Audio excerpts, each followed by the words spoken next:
Hey guys, Zack here, and welcome back to another action figure review, and today we'll be taking a look at the Jurassic World Hammond Collection, Jurassic Park Ian Malcolm. So this is Mattel's new collector's line of action figures. I guess they're completely done with the Amber collection, which, to be fair, I am actually very happy about, because, as I said in the past, I don't like the Amber collection, or I didn't like the Amber collection, so it's nice to see Mattel going through, a different line of action figures for collectors. And at the same time, I don't really understand why they need to do that. I feel like just the base Legacy collection, I feel like that's perfect, but I don't know, for some reason Mattel feels like they have to, give us a collector's line, which, you know what, I'm not against, but I just don't get it. So, yeah. Anyway, as far as this Hammond collection line goes, going off of this figure, is this line going to be any good, or is it just going to be like the Amber collection and something that I'm not going to care about altogether? Well, let's find out. To start this review, we'll take a look at the painting, and the painting on this figure is actually very nice, so let's take a closer look at that. So starting off at the head here, we can see that the hair is painted a very it looks black, but it's a very dark shade of brown, which I think looks nice. It fits. Yeah. So going to the face here, we can see that the glasses, they're made from this clear plastic material, but the rims of the glasses and everything like that is actually painted pretty neatly. These are some really small, glasses. So honestly, I'm actually really surprised that they managed to paint them as well as they did. But yeah, as you can see here, the eyebrows are painted pretty neatly, and his lips as well are painted pretty nicely. Going to his torso here, we can see that, of course, Ian here is wearing all black, so most of the painting on this figure is black, but the chest here, the chest is painted this nice fleshy color, which looks good, and the necklace itself is painted a metallic color, and the necklace itself, it's really small on this figure, but it looks really good. It's here it is compared to my thumb, but it doesn't look sloppy or anything like that. The painting here is actually really nice.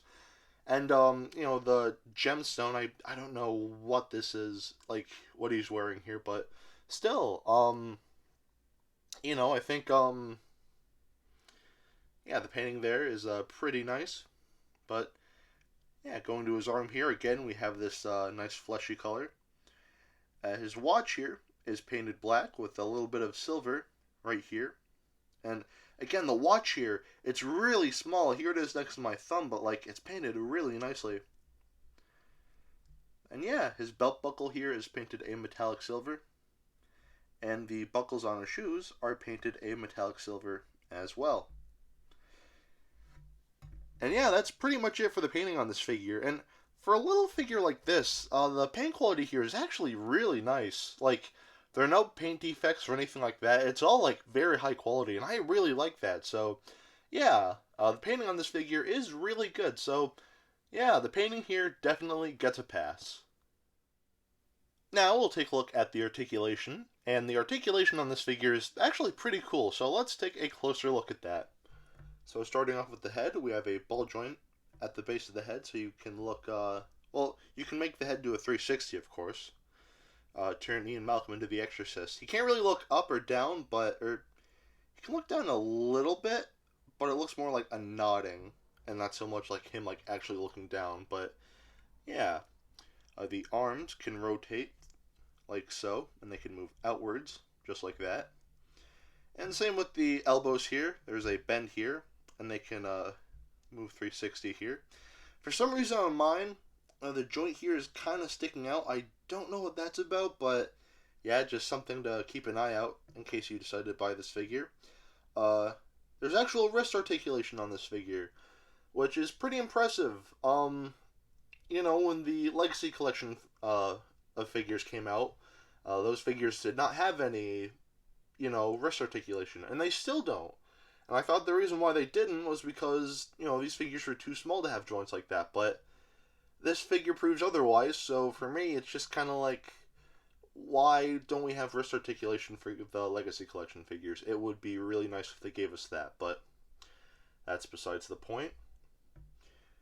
There's a ball joint at the waist, so you can put him in all sorts of different poses and whatnot. He can do the splits, like so. He can kick forward, but he can't really go back that far. There's a double bend in the knees here. And the feet can move downwards like so, and upwards like so. There's no like pivots or anything like that, so you can't really like, make like the feet go at an angle, or ankle pivots I should say, so you can't make him like stand like that and straighten his feet out, but not the end of the world. So yeah, that's pretty much it for the articulation on this figure. And the articulation on this figure is actually pretty cool, so the articulation, I'd say, gets a pass.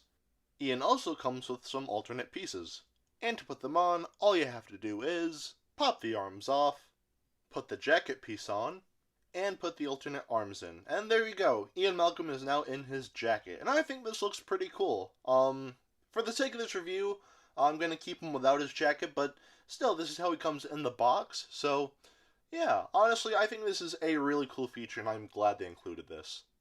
He also comes with a pretty cool flare. Now, we'll take a look at the sculpt, and the sculpting on this figure is actually really nice. I like it a lot. I think the face sculpting here does a great job of capturing Jeff Goldblum's likeness from Jurassic Park. And yeah, honestly, I don't really have a whole lot to say about the sculpting, because this figure, it's a nice looking figure, but from what I can tell, it just looks like a modified version of the Legacy Collection Ian Malcolm figure that we got a few years ago. So, yeah. I guess, it looks very similar to that figure, so if you really want my thoughts, then, I guess go look for my review of the Jurassic World Legacy Collection Ian Malcolm, but, yeah, no, the sculpting on this figure, I think, looks really nice, so, yeah, the sculpting here, I'd say definitely gets a pass.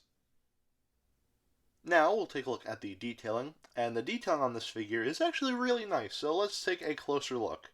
So, starting off with the head, we can see that the facial structure, I think, is detailed very nicely defined. And even the hair itself, I think, is detailed pretty nicely as well.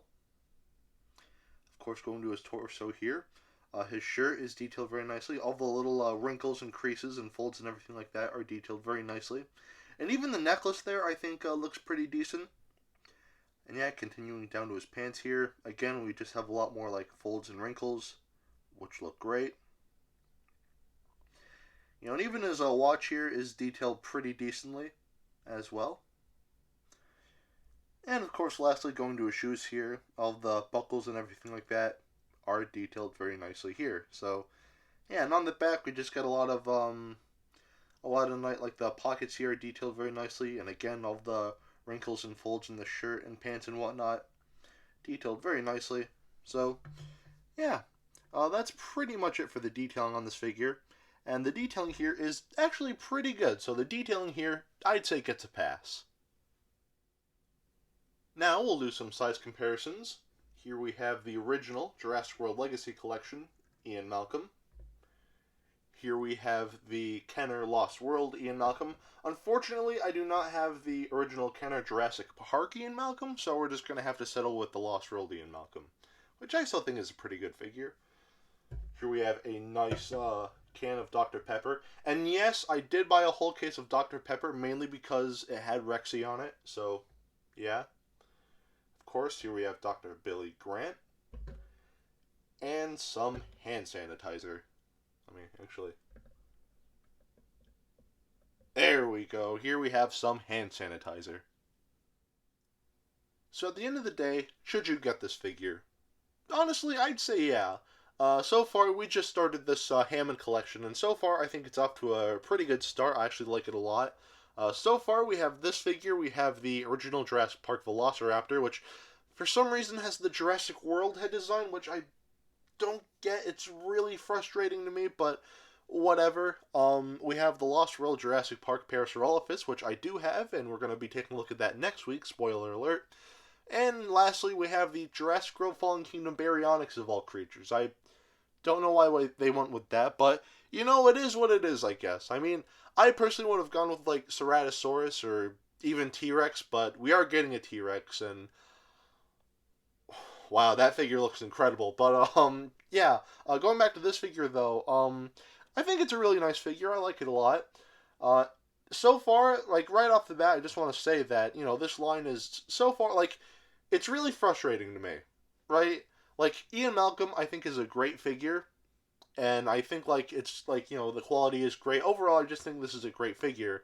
But, like, this is what we should have gotten for the human figures, like, day one, because when the Jurassic World line by Mattel first started, like 2018, we got, of course, the Legacy Collection like figures. We got Ellie Sattler, Robert Muldoon, and Alan Grant, but none of those characters had wrist articulation, and it was really frustrating that they didn't. Like, I didn't understand why. And Robert Muldoon came with a gun, so trying to, like, pose him holding his gun without having, like, any form of wrist articulation is really frustrating me, and for the life of me, I don't understand why they didn't include wrist articulation. 4 years later, we finally have human figures with wrist articulation, but, like, it's only for the collector's, like, premium line? And it's just, I don't get that. It's really frustrating to me. So, like, this is what we should have gotten, like, for the baseline back in 2018. I don't know why all of a sudden now we're getting this sort of quality, as far as, like, the 3-inch figures go. I didn't like the Amber collection because the figures, they were too big and they didn't really scale well with all the other dinosaur figures that Mattel put out. But these guys actually scale nicely together, so it's just kind of like, it's frustrating that, you know, like, this is the kind of quality we should be getting, like, we should have been getting day one. Like, the Legacy Collection, I like the Legacy Collection a lot, don't get me wrong, but, like, compared to this, like, so far, like, it's just frustrating. Like, this is what we should have gotten day one, right? Like, it's just frustrating. But with that out of the way, I still think that this is a really good figure, and I definitely recommend that you get it. I think the Hammond collection is exclusive to Target, though I could be wrong. But yeah, this figure I think is like 10 or $12, which honestly isn't terrible. I mean, it is a little overpriced, but he does come with an alternate, like, you know, jacket piece and, like, alternate arms, so I guess, like, technically you could say that you're, like, in a way getting two figures in one, kind of. It's weird, but, like, that's just how I kind of look at it, but, yeah, but as far as you getting this figure, I'd say get this figure. Like, $10, not bad at all, so, yeah, I'd say, honestly, definitely get this figure if you can, and oh my god, I can't wait for that T-Rex. I'm sorry, that Hammond Collection T-Rex looks so good. I can't wait for that. But yeah, anyway, get this figure if you can. That is it for today. Have a great rest of your week, and I will see you in the next video. Peace, Zack out.